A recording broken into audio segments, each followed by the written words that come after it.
बच्चों कल हम पढ़ रहे थे कबीरदास के पद्य को। आइए आज पढ़ते हैं इनके दिए हुए इस दूसरे पद को। इस पद में कबीरदास जी क्या कहते हैं, सबसे पहले इस पद्य को पढ़ते हैं। संतो देखत जग बौराना, साच कहूँ तो मारन धावे झूठे जग पतियाना। नेमी देखा धर्मी देखा प्रात करे स्नाना, आतम मारी पाख नहीं पूजे उनमें कछु नहीं ज्ञाना।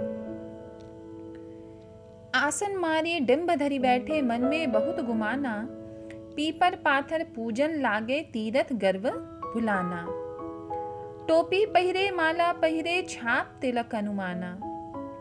अब आगे, साखी शब्द ही गावत भूले आतम खबर ही न जाना, हिंदू कहे मुहि राम पियारा तुर्क कहे रहीमाना। आपस में दो लरी लरी मुवे मर्म न काहू जाना, घर घर मंत्र देत फिरत है महिमा के अभिमाना। गुरु के सहित सिक्खे सब बूढ़े अंत काल पछताना, कहे कबीर सुनो हो संतों ये सब मर्म भुलाना। केतिक कहो कहा नहीं माने सहजय सहज समाना। आइए अब इसमें हम थोड़ा सा शब्दार्थ पढ़ ले। शब्दार्थ क्या, सबसे पहले क्या कहते हैं? संतो देखत जग बौराना, जग यानी संसार, बौराना यानी पागल होना, साच यानी सत्य, मारन मारने, धावे दौड़े, पतियाना विश्वास करना, नेमी नियमों का पालन करने वाला, धर्मी धर्म का पालन करने वाला,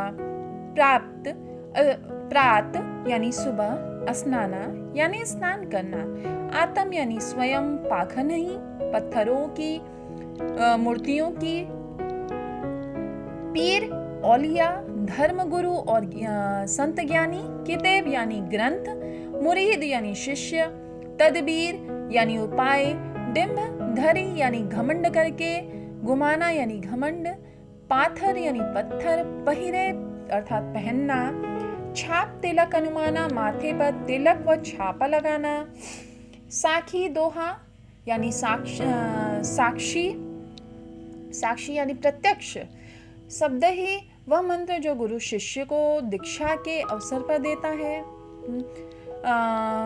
गावत यानी गाते हैं, आत्म खबरी यानी कि आत्मा का ज्ञान, आत्मा का ज्ञान, मोही यानी मुझे, तुर्क यानी मुसलमान, दो यानी दोनों, लड़ी लड़ना, मुवे यानी मरना, मर्म यानी रहस्य, काहू किसी ने, मंत्र गुप्त वाक्य बताना, महिमा उच्चता, सिक्ख्य यानी शिष्य, बूढ़े यानी डूबे, अंतकाल अर्थात अंतिम समय, भ्रम यानी संदेह, केतिक यानी कहीं, केतिक कहीं, कहाँ तक कहूँ, सहज यानी सहज रूप से, समाना यानी लीन होना। तो सबसे पहले पद्य की पहले लाइन की व्याख्या। संतो देखत जग बौराना, कबीरदास जी सज्जनों को संबोधित करते हुए कहते हैं कि देखो यह संसार पागल हो गया है।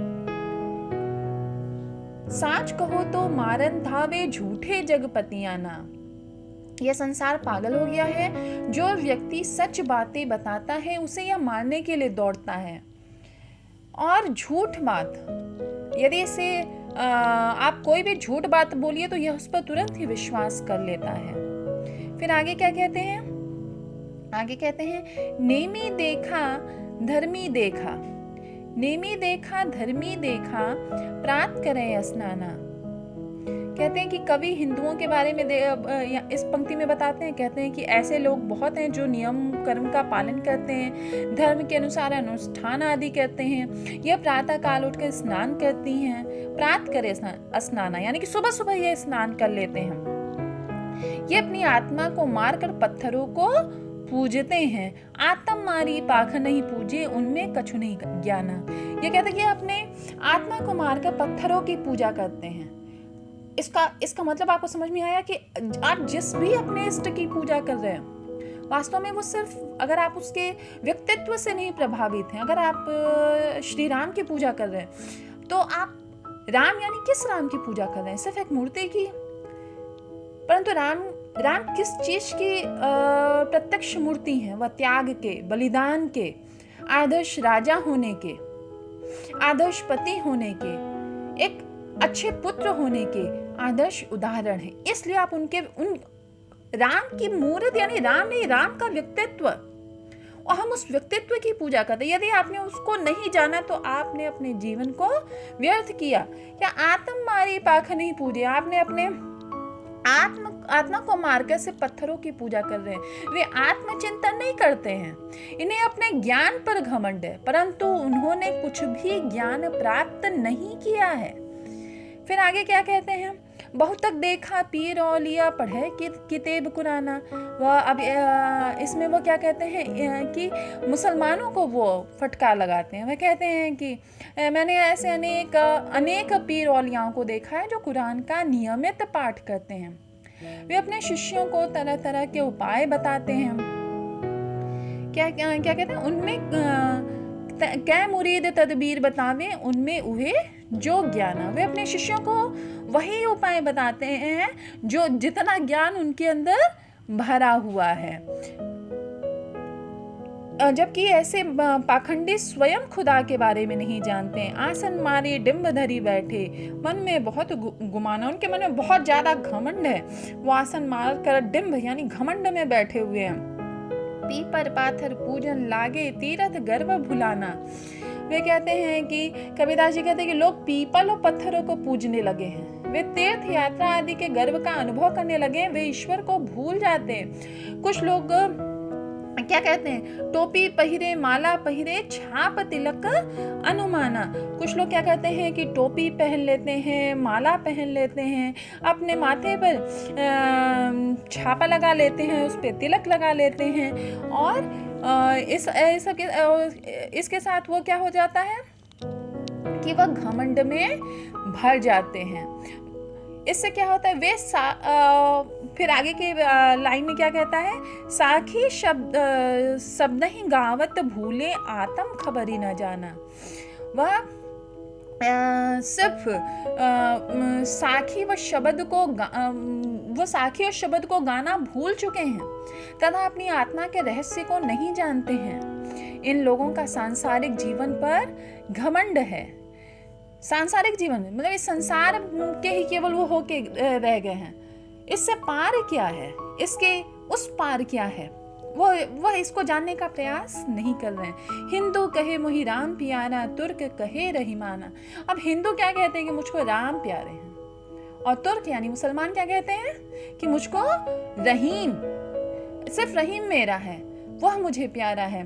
दोनों समूह क्या है? ईश्वर की श्रेष्ठता के चक्कर में लड़कर मर जाते हैं। दोनों कहते हैं ये मुझको ये प्यारा है, ये बड़ा है और ये बड़ा है, जबकि दोनों क्या कहते हैं? आपस में दो लरी लरी मुँहे मर्म न कोहू जाना। दोनों आपस में लड़ के मर जाते हैं, परंतु किसी ने भी ईश्वर की सत्ता के रहस्य को नहीं जाना कि ये दोनों एक ही हैं। दोनों का काम क्या है?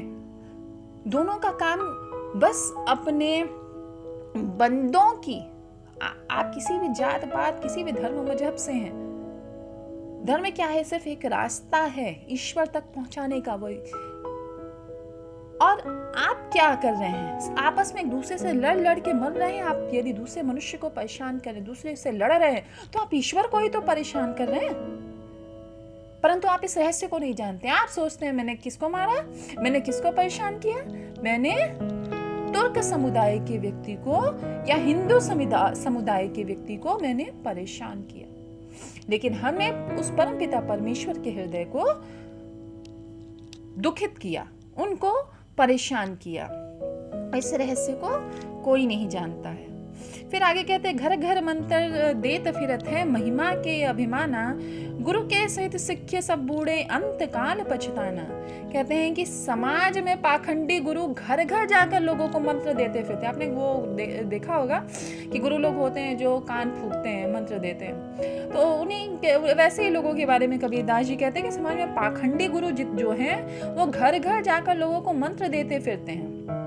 उन्हें सांसारिक माया का बहुत अभिमान है। ऐसे गुरु व शिष्य क्या हैं? कहे कबीर, क्या कहते हैं कि गुरु के सहित सिक्खे सब बूढ़े अंतकाल पछताना। ऐसे गुरु व शिष्य सब अज्ञान में डूबे हुए हैं, इन सब को अंतकाल में पछताना पड़ेगा। क्यों पछताना पड़ेगा अंतकाल में? मान लीजिए मैं आपकी गुरु हूँ, आपकी टीचर हूँ, और मैंने आपको साल भर तक गलत पढ़ाया, लेकिन जिस दिन फाइनल परीक्षा का समय आएगा उस दिन तो आप कॉपी में क्या लिख के आएंगे? सारे उत्तर तो गलत ही लिख के आएंगे। और उस समय क्या होगा? उस समय आपकी कॉपी कौन चेक कर रहा है नहीं पता। तो रिजल्ट क्या आएगा? रिजल्ट क्या बनेगा? यानी कि साल भर की मेहनत आपने गलत दिशा में की, गलत बात पढ़ी। तो यदि गुरु को सही ज्ञान नहीं है तो अपने शिष्यों को सही ज्ञान नहीं दे सकता है।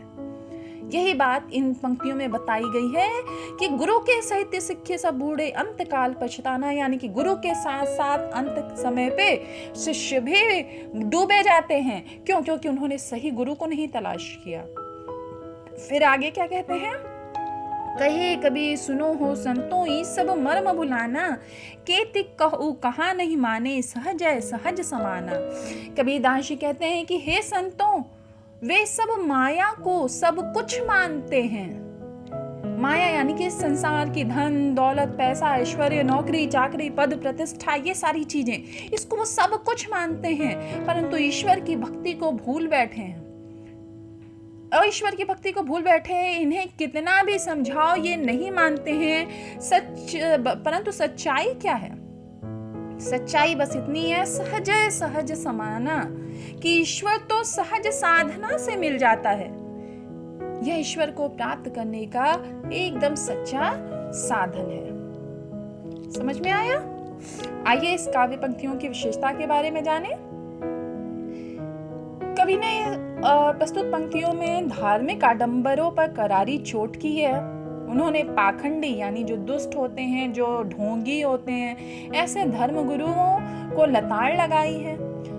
सदुक्कड़ी भाषा का प्रयोग किया गया है। अनुप्रास अलंकार की छटा दिखाई देती है।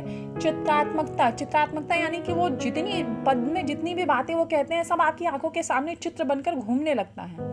और कबीर का अक्खड़पन स्पष्ट, अक्खड़पन यानी कि वो मुझे जो कहना है वो तो मैं कह के रहूंगा क्योंकि मैं सही हूँ। मैं ये सारी चीजें देख रहा हूँ कि तुम राम और रहीम को लेके लड़ रहे हो, मर रहे हो। तो ठीक है, इसके साथ ही हम आज का पाठ यहीं समाप्त करते हैं। तब तक के लिए बाय बाय।